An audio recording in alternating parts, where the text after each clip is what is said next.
That morning, you swore you wouldn't lose your cool again. But here you are, standing in the kitchen, surrounded by spilled milk and Cheerios, feeling your fists and jaw clench up right before you lose it.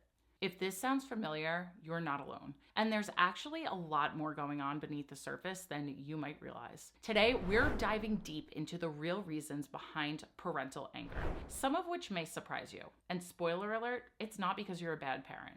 Far from it. Let's start with something that affects everyone. Your basic physical needs not being met. I'm talking about that deep exhaustion that comes from months or years of interrupted sleep and constantly being on and barely having time to eat a hot meal. When we're running on empty like this, our brain literally cannot process things the same way. It's like trying to drive a car with no gas. That gas light or check engine light is going to come on. Think about how you feel after a terrible night's sleep. Everything feels harder, right? Now add in the stress hormones that are pumping through your body. Hello, cortisol.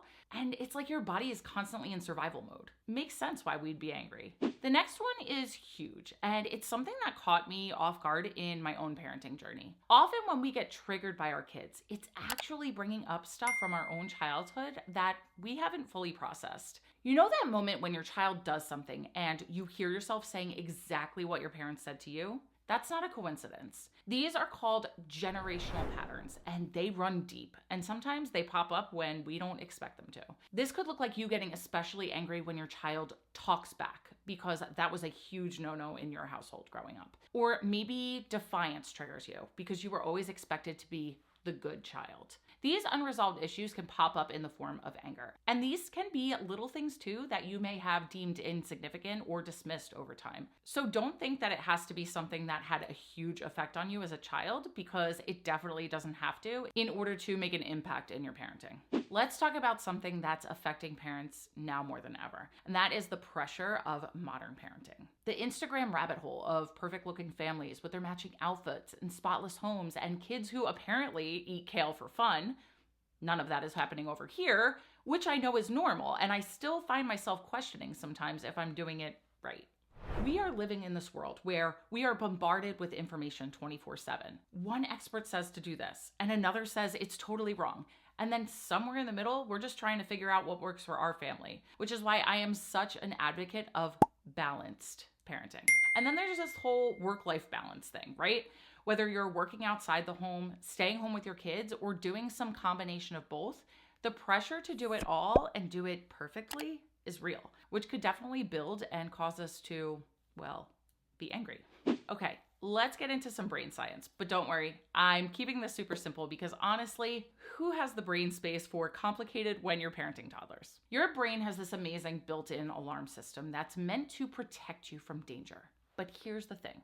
When you're constantly surrounded by noise, chaos, interruptions, and clutter, like toys everywhere, your brain starts treating everything like it's a threat. Think about it. You're trying to make dinner, your toddler's having a meltdown, the baby's crying, and the dog just knocked over the trash. Your brain isn't thinking, this is just a typical Tuesday, even though it might be. No, we're going into full-on survival mode. This triggers what we call the fight, flight, freeze response. And let's be honest, as parents, we can't exactly run away from our kids when they're driving us crazy, even though we may want to at times. So often what comes out is the fight response, aka anger.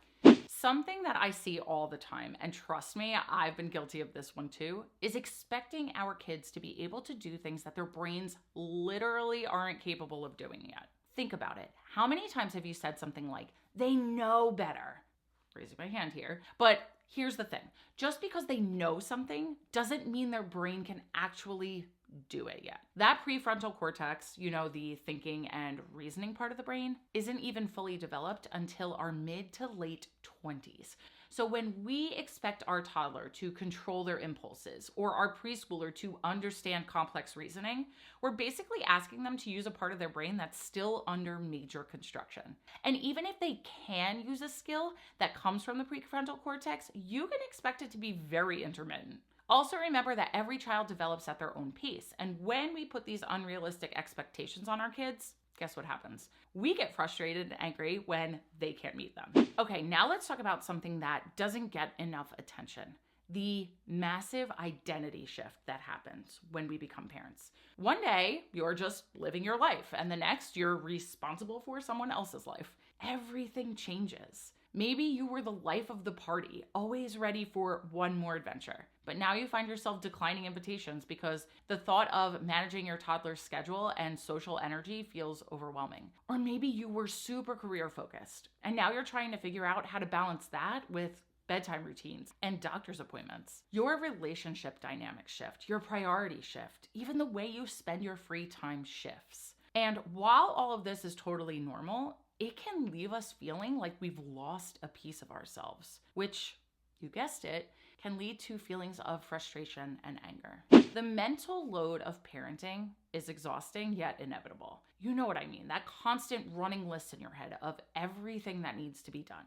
It's not just about feeding the kids or changing diapers. It's remembering that your toddler needs new shoes, knowing which snacks are currently acceptable because the crackers that they loved yesterday are apparently yucky today. Keeping track of doctor's appointments and somehow anticipating everyone's needs before they even know they have them. And let's not forget about managing all of the emotions, not just your own, but everyone else's too. Your toddler's having a meltdown because their sock feels funny. Your partner had a rough day at work. And meanwhile, you're trying to keep it together while silently counting to 10 or maybe 100.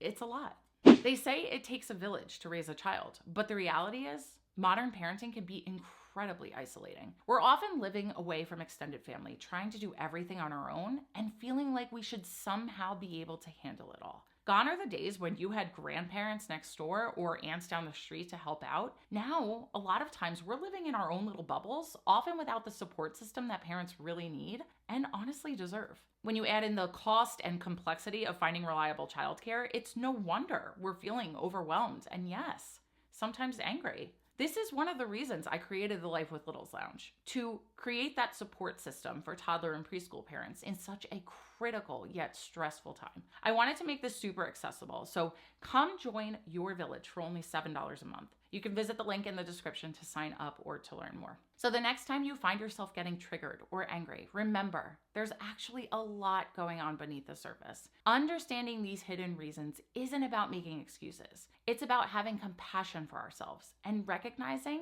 that maybe we're carrying more than we realize. If you want to learn some practical strategies for managing these triggers and angry moments, then stay tuned because that is exactly what we're covering in our next video. Please give this video a thumbs up if it helped you understand yourself a little better. Share it with another parent who might need to hear this and subscribe for more tips to help you love your life with littles. Thanks for being here. I'll see you next time.